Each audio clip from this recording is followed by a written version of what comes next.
Dois. Agora eu vou chamar para o front o belo e potente Marcos Quintais. Marcos Quintais é psicanalista junguiano, coordenador do LAPA, o Laboratório de Psicologia Arquetípica, e do TIASSOS, Oficina de Imaginação Compartilhada. A Ana é tua, Marcos. Legal, obrigado, Diogo. Bom, boa tarde, obrigado pela presença de todos. Eu queria começar dizendo que estou muito feliz em fazer parte desse batalhão, né?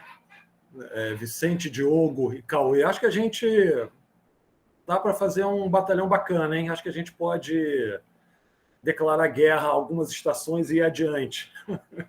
Para mim é uma honra aqui trabalhar com vocês e, depois de ter ouvido vocês três falar, a responsabilidade aumenta mais ainda, mas fundamentalmente é um prazer afrodisíaco, Cauê, estar aqui com vocês todos. Vamos lá. Eu pensei... Eu, ao longo da semana e de ontem para cá, eu fui pensando várias portas de entrada para o tema. Tinha uma ideia, ontem eu mudei, agora, ouvindo vocês, já mudei novamente. Vou tentar, de uma maneira bastante aberta, sem muita pretensão de fazer uma coesão ou de costurar, mas trazer algumas ideias sobre esse último capítulo do livro, Religião e Guerra, para a gente poder discutir mais adiante.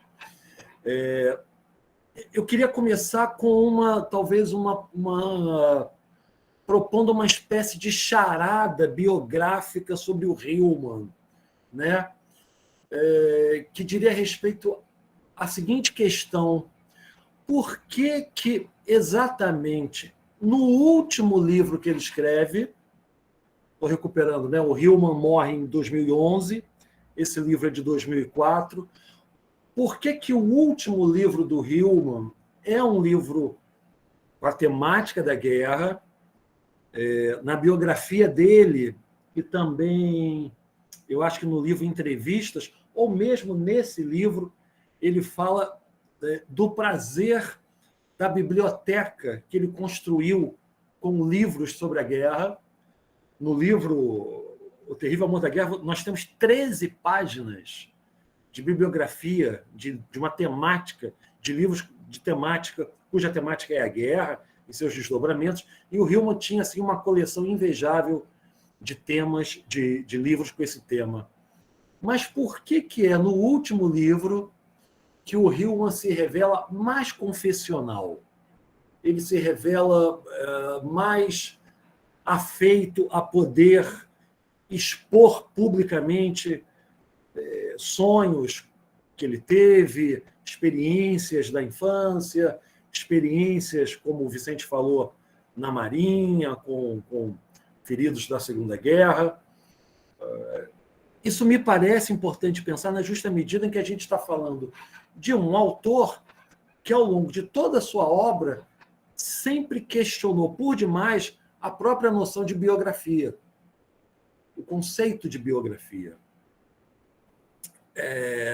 E é no final da vida que Hillman, de alguma maneira, ele traz a sua biografia para a cena, e me parece que o fator de assunção de traços biográficos à frente é sustentado por uma temática que o acompanhou ao longo de toda a sua vida, ou seja, a guerra.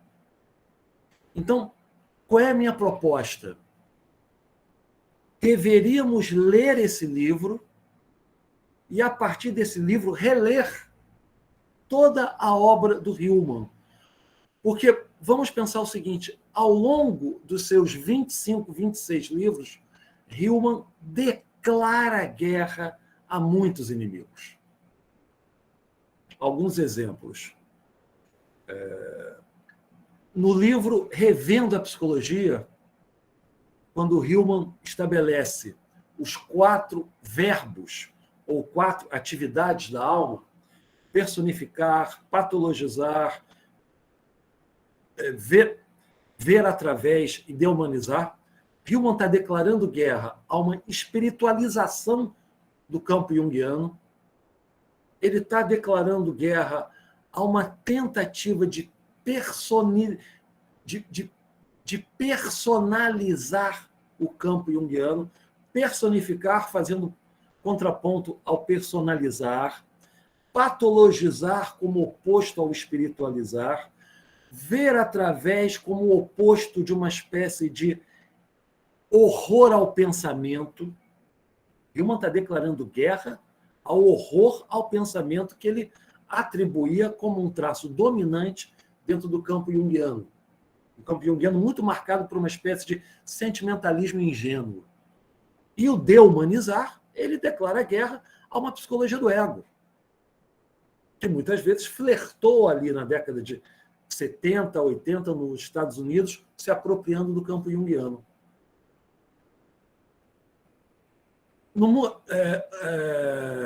Os Sonhos e o Mundo Subterrâneo, Hillman declara guerra à ideia de compensação nos sonhos. Em 100 anos de psicoterapia, e o mundo continua cada vez pior, Hillman declara guerra à ideia de um self intrasubjetivo, fechado, uma mônada, e vai propor o self como a interiorização da comunidade, propondo uma espécie de possibilidade de pensar o self agora na polis, no mundo, para fora, um sujeito, um cidadão político extrovertido. Todos os textos do Hillman sobre o puer é uma declaração de guerra a uma dinâmica, cênix, dura, rígida, dogmática, que também dominava o campo junguiano. De novo, o puer, num outro campo de batalha, livrar o puer das garras da grande mãe, despatologizar a figura do puer, declara guerra, de alguma maneira, a uma visão clássica, né? Perpetrada pela ideia da Von Franz, de pensar sempre o arquétipo do puer como sendo atrelado, colado junto ao arquétipo da grande mãe. E, em última instância, toda uma obra calcada sob a noção de alma, de multiplicidade, de politeísmo, que declara guerra a ideias do monoteísmo, de uma unidade apagadora de diferenças, da possibilidade de um centro, de uma fantasia de centro que se tornaria soberana sobre outras fantasias a mais. Aqui um detalhe fundamental: não é a negação da experiência psicológica do centro. Hillman não faz isso. Ele não nega essa experiência psicológica. Ele não nega que o centro é uma fantasia psíquica. A integração é uma fantasia psíquica, mas é uma entre tantas. Nem a mais importante, nem a mais fundamental, sequer a mais soberana. Ou seja, então, se a gente pensar bem, o Hillman é aquele sujeito que guerreou o tempo todo ao longo da construção da sua obra teórica. Numa entrevista que ele dá para a revista da IAP, de 2006, ele diz: acredito na minha raiva, é o meu demônio favorito. Ficar bravo e escrever caminham juntos. Então, é esse autor ariano, né, filho de Marte, como o Vicente falou, que escreve como se estivesse coordenando campanhas militares, que no final da vida escreve efetivamente um livro que a gente poderia dizer revela o daimon de Hillman, o espírito marcial que compõe os seus textos. Mas não é só isso, não é só isso. Porque ontem, conversando com o Joel Brinco, que está aqui, estava de manhã, não sei se está agora, o Joel falou que o terrível amor pela guerra é a assunção da mitologia pessoal de Hillman. Ares e Afrodite. Essa dimensão que o Cauê está trazendo agora. Ou seja, é esse par, a beleza e a guerra, a estética e o horror, a violência da argumentação hillmaniana, junto com o estilo literário do escritor James Hillman, que na sua juventude foi revisor de Samuel Beckett. Então, vocês imaginem o que é você, com 20 e poucos anos, ser revisor de Samuel Beckett. É o escritor e o guerreiro, é a estética e a fúria, é a beleza e a contundência, é o desejo de combate e o elogio da dimensão estética do viver. O amor pela guerra vai trazer isso tudo junto, e me parece que aí a gente encontra uma chave para poder pensar por que esse livro é o livro mais confessional de James Hillman. Tá? Acho que essa é uma questão que eu queria abrir, para a gente poder pensar depois, mas eu acho que nos localiza bem dentro da obra dele.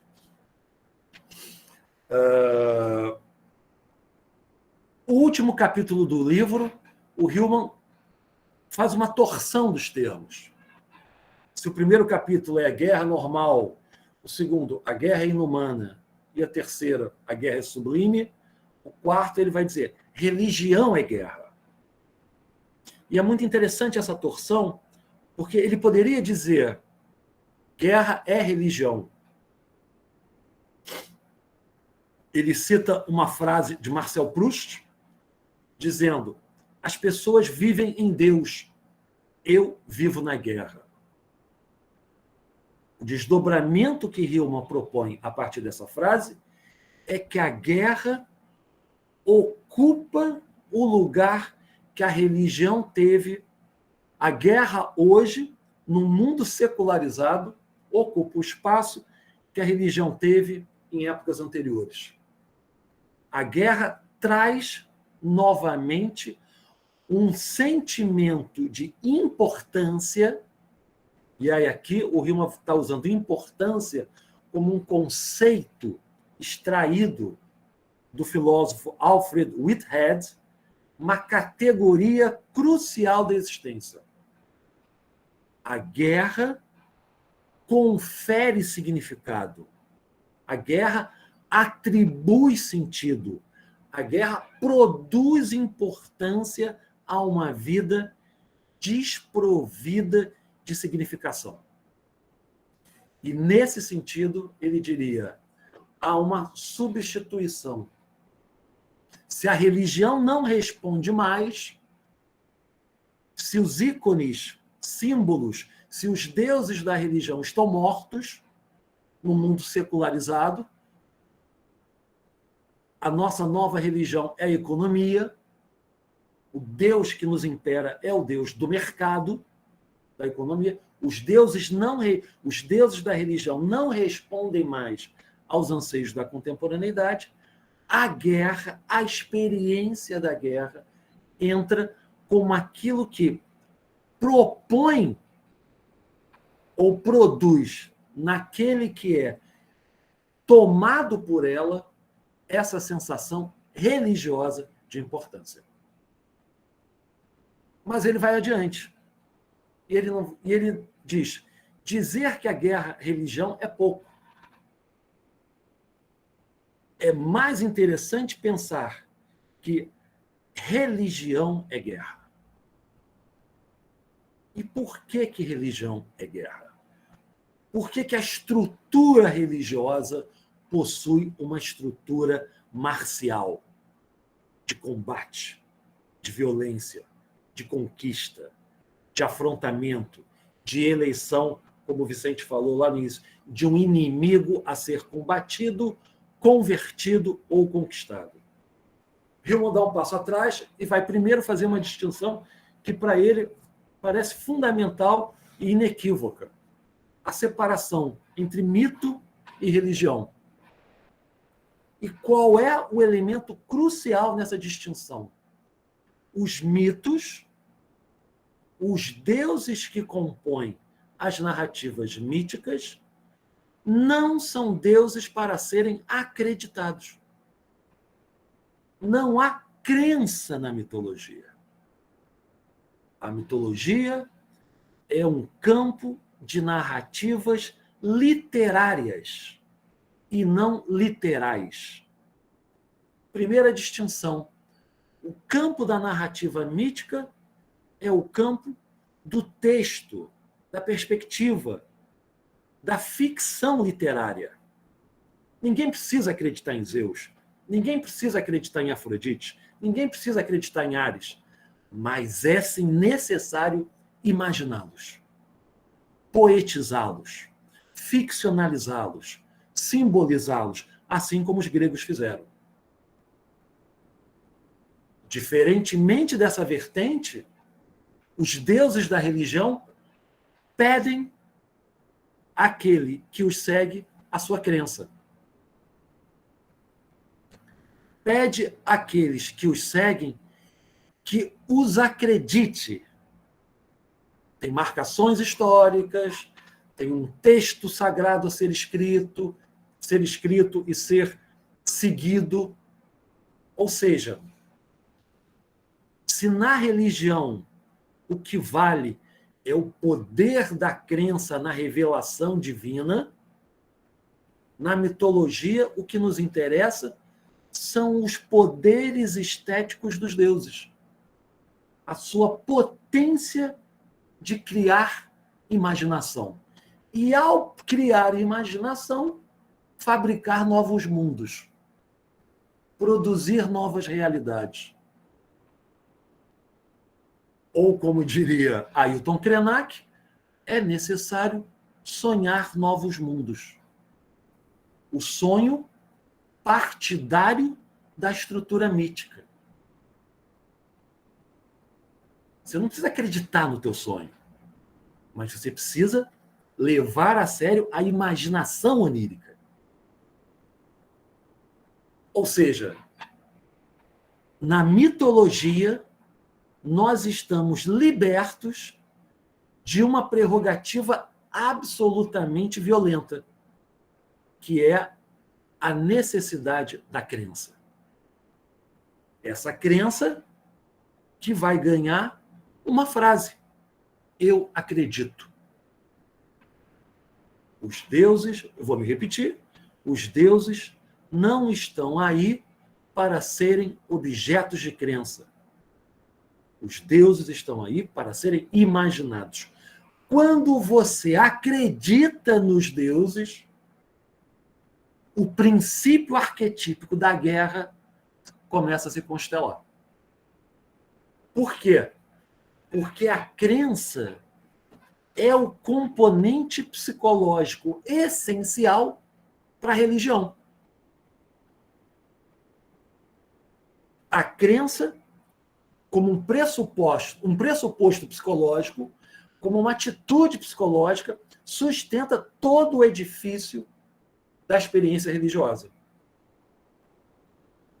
Quando nós falamos de acreditar, de crença, nós estamos falando de literalismo. Ou seja, e ao falar de crença, literalismo, estamos falando de monoteísmo. E o que o Hillman vai apontar? Ele vai fazer um recorte, é evidente que ele está falando aqui do cristianismo. Ou seja, o que o Hillman vai apontar é que o monoteísmo traz dentro de si a sua máquina de guerrear, a sua máquina de fazer guerra. O monoteísmo cristão, ele traz dentro da sua mítica, dentro da sua lógica psicológica, o desejo de fazer imperar o um com U maiúsculo, tá? Um Deus, uma verdade, um ponto de vista, um sentido, uma narrativa. A manutenção do um, a manutenção do monoteísmo, convoca aquele que dele é adepto uma única atitude: guerrear. Guerrear. Então vamos voltar um pouco. Se a crença é o elemento de suporte psicológico para toda experiência religiosa, e se a crença levada às últimas consequências, ela produz efeitos de literalismo, e se os efeitos de literalismo ganham uma proporção um pouco mais sofisticada, vão se tornar fundamentalismos monoteístas, fundamentalismo cristão, fundamentalismo islâmico, fundamentalismo de qualquer ordem que seja, das religiões monoteístas. O que a gente está querendo dizer é que e quanto mais eu acredito, fundamentalismo junguiano, com certeza, quanto mais eu acredito, mais eu me movo. Quanto mais eu acredito, mais eu sou obrigado a me mover para que a minha verdade ou a verdade do meu Deus se sustente diante das demais. A crença constela o agir. A experiência psicológica da crença constela no inconsciente um desejo de ação. Conquistar e converter. Por quê? Porque a crença não é uma experiência intelectual.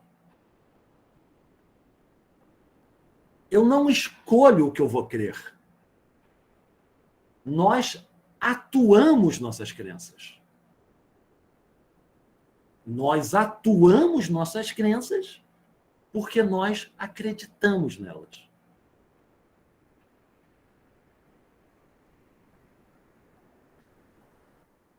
Um pequeno parágrafo, um pequeno parênteses. A experiência psicológica de uma crença que nunca se autoquestiona ou se faz duvidar de si mesma, a posição de uma crença absoluta totalmente impermeável à experiência da dúvida tem nome: paranoia. Paranoia. A paranoia é o lugar da certeza absoluta, da verdade irrefutável. E a gente pode começar a costurar crença, religião, fundamentalismo, soberania do discurso único, atividade política, governos nacionalistas, instituições fechadas, arautos da verdade única.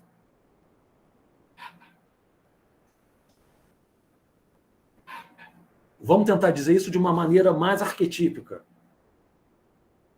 O elemento que convoca Ares do panteão, do inconsciente coletivo, do Olimpo, para que ele se presentifique diante de nós, é a crença.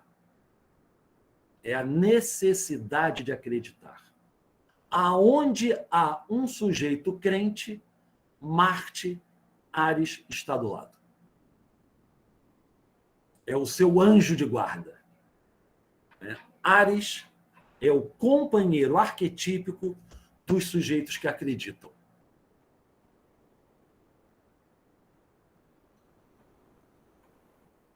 Qual é o objeto da crença? A manutenção da palavra de Deus, a manutenção de uma ideia, a manutenção de uma verdade sobre o que é ser homem e o que é ser mulher, a manutenção de uma verdade sobre quais são os melhores destinos a ser traçados por um país. Não importa o objeto da crença. O que importa é que esse objeto da crença vai mobilizar as forças arquetípicas da guerra. E em nenhum lugar, para Hillman, isso é mais explícito do que na religião ou no cristianismo. O cristianismo, naquilo que ele traz como história do seu fundamentalismo, se revela uma religião inteiramente marcial. Ou seja, a proposta do último capítulo, depois vou passar uns slides só para a gente localizar, o que o Hillman está dizendo ele encontra debaixo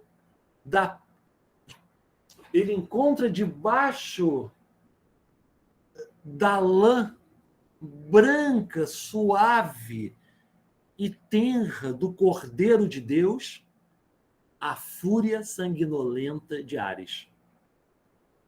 O que o Hillman está dizendo é que o Cordeiro de Deus é furioso, é sanguinolento, é tomado por Ares. Há um desejo de guerra. E que se nós não pudermos aceitar que o cristianismo opera também nesse registro, nós seremos aquilo que ele usa numa boa parte do seu último capítulo. Nós seremos tão somente cidadãos hipócritas. E ele vai tomar a hipocrisia como um sintoma da cultura.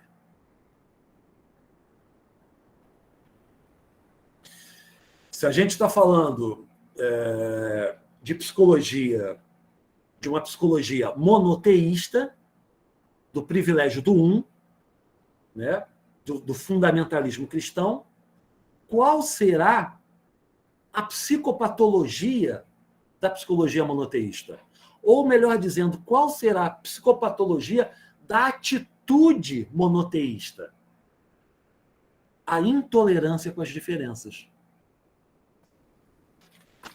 Ou seja, tudo aquilo que difere de mim, tudo aquilo que contradiz o meu Deus, tudo aquilo que não cabe na minha cosmovisão, tudo aquilo que não é possível de ser lido dentro de uma cartilha de significações que me orientam, deve ser eliminado.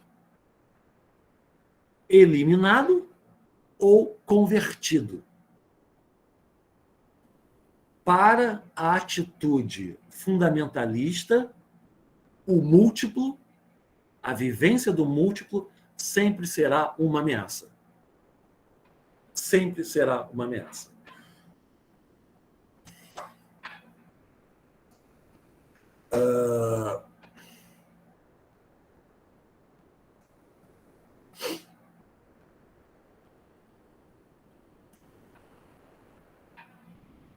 Vamos fazer aqui uma outra linha de pensamento, ainda sobre a questão da crença, a crença que leva à ação, a ação que leva a uma tentativa de preservação do idêntico.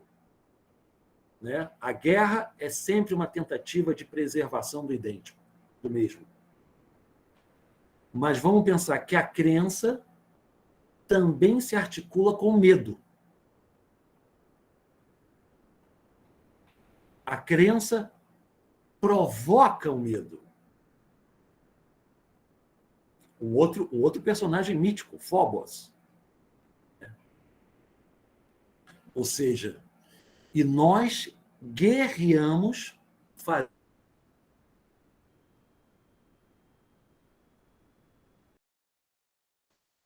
Travou? Travou. Marcos travou. Soldado abatido. Fazemos guerra. Opa, voltou. Agora voltou. Volta aí uns 10 segundos na tua fala. E já era. 10 segundos é muito. guerreamos também. Você parou na parte do Phobos. Não sei se te ajuda a localizar, mas você estava ali. Ajuda. Porque a crença, ela faz par com medo. Quer dizer, o medo se torna aquilo que deve ser eliminado para que o objeto da crença permaneça. Então, a guerra também é feita em nome ou defendida pelo propósito do medo. A gente vai chegar nisso um pouquinho mais adiante. Agora, queria marcar duas coisas. Primeiro,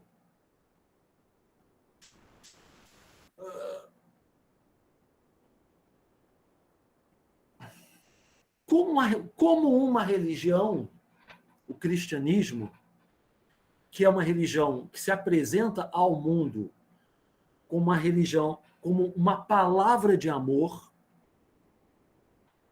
a pregação do amor ao próximo, ela se torna uma prática marcial. Por que que as guerras são feitas e justificadas em nome de um Deus? O Hillman cita um pequeno trecho de uma epístola do século XVI, onde ele diz: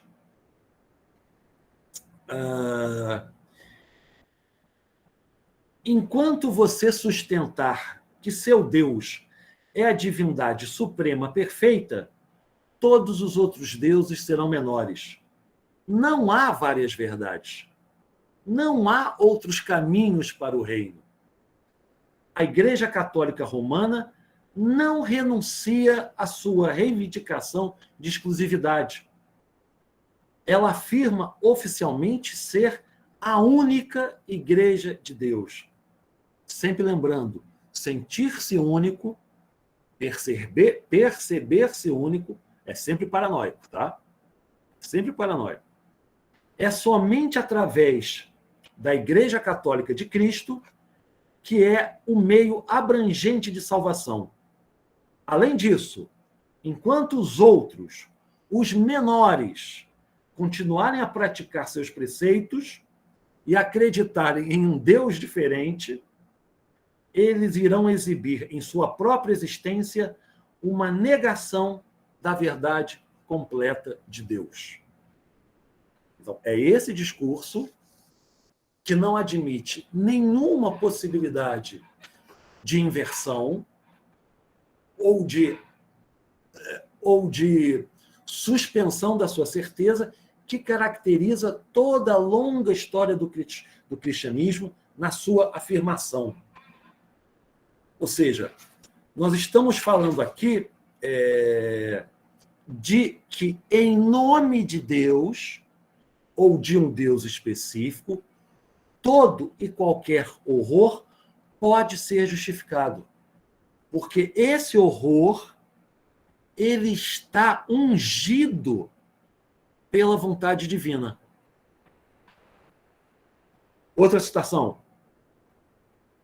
Um comandante supremo americano, Douglas MacArthur, em seu discurso de despedida no Congresso dos Estados Unidos, considerou seu dever sagrado levar à terra de nosso inimigo vencido o consolo, a esperança e a fé da moral cristã. De novo, padrão arquetípico: conquistar e converter.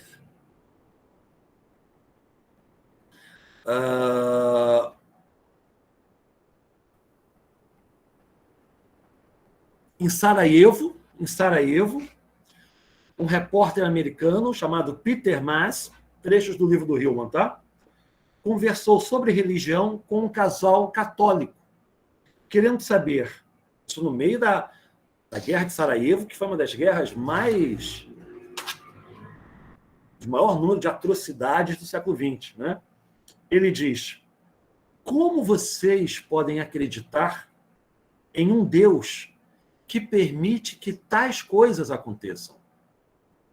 A jovem olha para a estátua da Virgem Maria e diz: eu acredito mais fortemente do que antes. Tenho mais fé agora. Eu rezo mais. Acredito mais e acredito que tudo isso é vontade de Deus. Então, todas as ações bélicas, todas as ações de violência, de horror, facínoras, covardes, de assassinatos desprovidos de significação maior, né? Barbáries, toda essa experiência, ela recebe uma bênção da palavra de Deus. Ou seja, por que Deus não interrompe a guerra? A pergunta caberia: se esse Deus é onisciente e onipotente, por que esse Deus não interrompe a guerra? E a pergunta, e a resposta que Hillman sugere é que há algo na fantasia desse Deus monoteísta que aprecia a guerra, que se apodera da guerra e faz dela um elemento de seu prazer. Ou seja, se a gente está... E o Hillman aqui está fazendo agora um recorte, está elegendo um território bastante específico, fundamentalismo cristão americano. Tá? Fundamentalismo cristão americano. E o que o Hillman está dizendo é que se as guerras, se religião é guerra, o cristianismo é uma máquina insaciável, infatigável, incansável de produção de mortes. E quando o Hillman está falando de cristianismo, ele está dizendo o seguinte: não importa aonde você esteja no século XX, se você é espírita, se você é da Umbanda, se você é budista, não importa. Se você está no Ocidente, você é inconscientemente cristão. E tem uma passagem bastante interessante que eu queria ler, só para deixar claro. As guerras ocidentais são apoiadas pelo Deus cristão. E não podemos nos esquivar de sua convocação, porque somos todos cristãos, independente da fé que você professa, da igreja que você frequenta, ou se você se declara até ateu. Você pode ser judeu ou muçulmano, você pode prestar homenagem ao seu Deus à maneira da santeria, acender velas com outras vicas, mas onde quer que você esteja no mundo ocidental, você é psicologicamente cristão. Marcado indelevelmente com o sinal da cruz em sua mente e nos corpúsculos dos seus hábitos. O cristianismo é tudo sobre nós. Nas palavras que falamos, nas maldições que pronunciamos, nas repressões que fortalecemos, no entorpecimento que buscamos e nos resíduos de assassinatos religiosos em nossas histórias.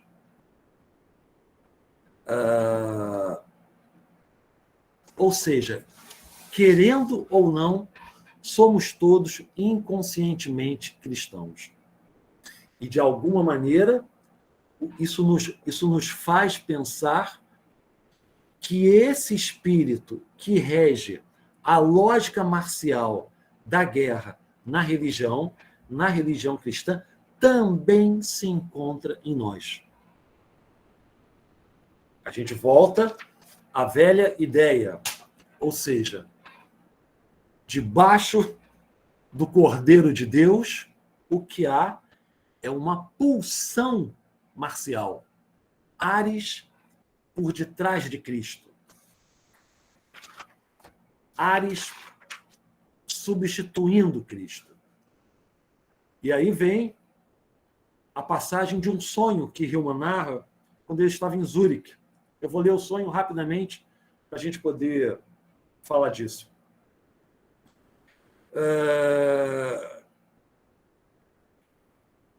Estava em minha análise junguiana em Zurique, 50 anos atrás, e eu tive um sonho de uma figura de Cristo em uma cruz, ou menos preso na vertical, com a ponta de uma lança saindo do seu lado. A imagem tradicional mostra a ferida no lado de Jesus, onde ele foi perfurado pelas lanças dos soldados romanos.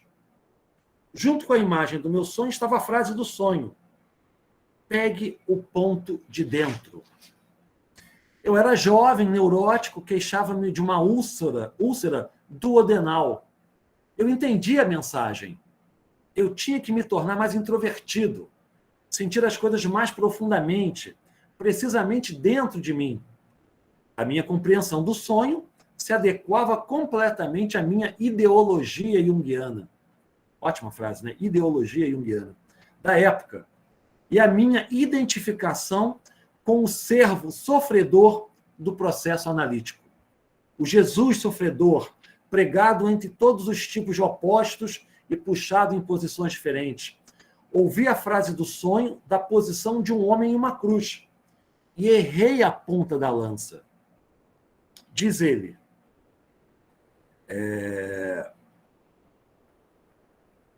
o ponto da lança é o elemento fundamental do sonho. O sonho estava matando a vida dessa figura divina e estava matando a minha imitatio Christi, imitação de Cristo, por meio de uma arma de um Deus diferente. Marte, Ares, uma arma iniciática. Era uma extensão da mão direita. A ponta do sonho era a lança.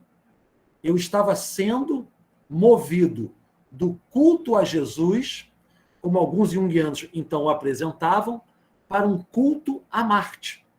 Eu não entendi esse ponto. Nem agora entendi. Somente depois reconheci que eu havia sido capturado por um mito central do cristianismo. Não a crucificação, que era evidente, mas a presença latente de Marte dentro da vítima ferida e sofredora. O cordeiro sacrificial passivo, com toda a sua inocência, esconde a lança agressiva. O sonho expôs a hipocrisia passivo-agressiva da minha postura. Em última instância, todo o capítulo final do Hillman é para justificar essa hipótese. No âmago, no seio da lógica cristã, reside Ares com a sua lança, com a sua fúria. A dimensão arquetípica da guerra é um elemento constitutivo da religião cristã. Marte está localizado naquilo que há de mais profundo da fé cristã. Olhemos para o Brasil, olhemos para o presidente, olhemos para a retórica marcial ordenada pela imagem do Cordeiro de Deus. Só para a gente começar a finalizar,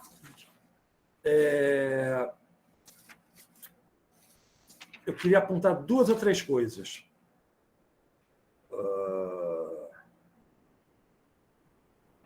Por que Ares é fundamental? Eu queria marcar 3 questões fundamentais em relação a esse Deus.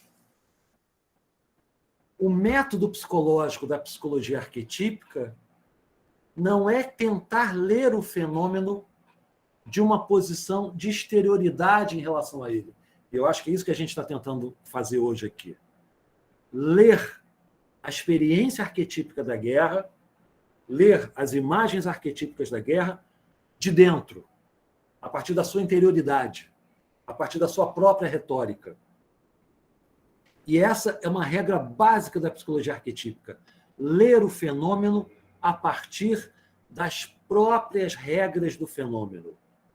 Ou seja, só é possível entender a guerra se nós imaginarmos, como Vicente, Diogo e Cauê já fizeram, imaginar a guerra a partir das suas premissas. Precisamos não recusar Ares, não rejeitar Ares, não converter Ares, não tentar transformar Ares em alguma coisa diferente dele, mas precisamos ganhar intimidade com essa experiência psíquica que os gregos, num determinado momento da sua civilização, nomearam como Marte, Ares, o deus da guerra. O que Ares quer? Se Ares é o deus, o menos inteligente dos deuses, o mais furioso, o nefasto, o destruidor, o sanguinolento, Ares também é aquele que traz a importância da coragem, o valor da coragem. Ares é aquele que também traz uma ideia de justiça. Gilman vai pegar o hino homérico a Ares e diz: Ares, o benevolente, o defensor da cidade. Ares é aquele que guerreia, nem sempre, mas muitas vezes, a defender um princípio de justiça. Essa é uma vertente do mito de Ares que Hillman também gosta de recuperar. Ou seja, a guerra também defende a civilização. A guerra não como o oposto da civilização, mas a guerra como uma condição necessária de sustentação do pacto civilizatório, por mais incoerente que isso possa parecer.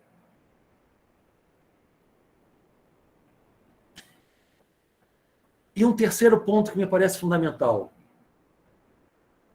Ares é aquele que defende a presença de outros deuses. No hino homérico a Ares, Ares é um deus tolerante com os outros deuses. O que isso significa? Que Ares, a guerra, só se torna uma experiência de horror, de devassidão e de abismo completo quando Ares está desgarrado da rede rizomática de outros deuses das quais ele faz parte. Ou seja, os deuses se convocam mutuamente. Eles se clamam mutuamente, eles se pedem mutuamente. Quando um deus se desgarra da rede e passa a viver na sua mais completa e absoluta vivência única, monoteísmo, nós temos a pior das experiências.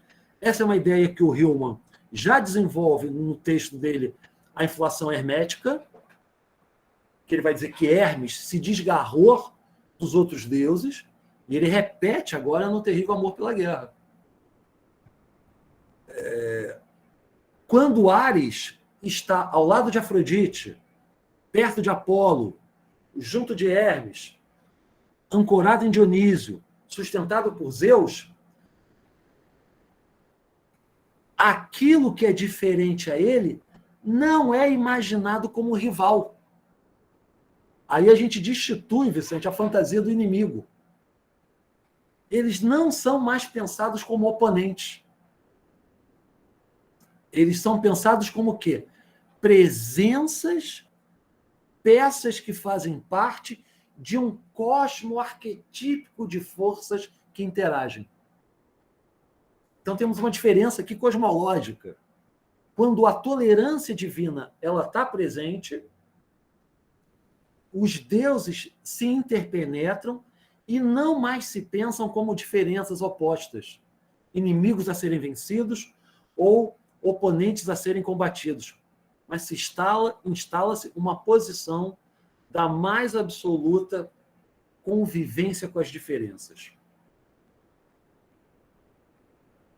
Em última instância, o que a gente vai falar, a multiplicidade sempre vai funcionar como um antídoto contra o fundamentalismo. Tá? Finalizando, última parte.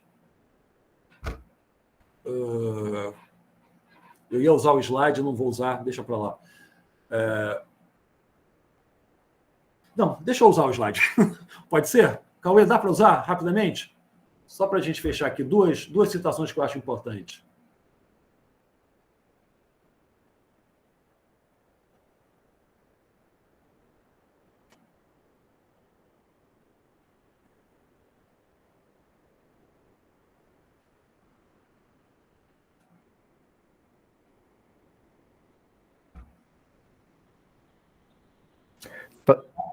Ah, o Vicente já colocou. Tá, vamos lá. Passa essa.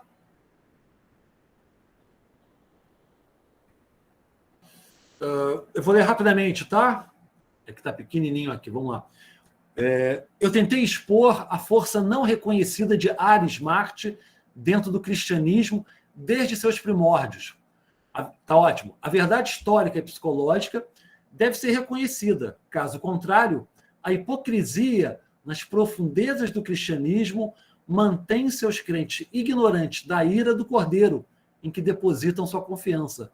Somente um constrito despertar para a hipocrisia do cristianismo em relação à paz e à guerra poderia liberar uma nova organização, uma nova reforma para livrar a religião monoteísta de suas raízes na guerra e as raízes da guerra na religião monoteísta.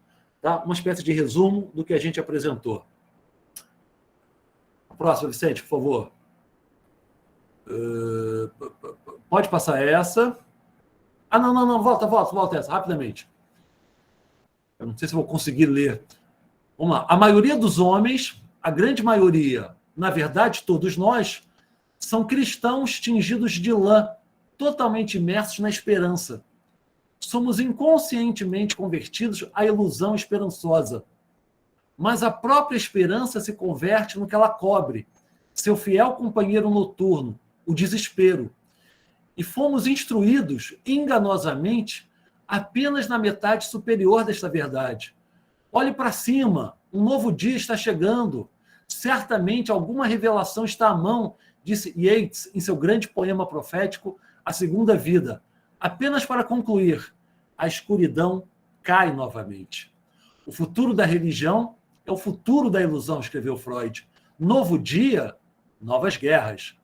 Mais mortes hipócritas, mais medo angustiante, mais terra saqueada em nome da nação, do líder, da causa, do Deus, e mais orações. As guerras continuarão, elas não cessarão e não mudarão. Os mortos cairão como sempre. Pelo menos podemos imaginar e, portanto, entender, não tudo.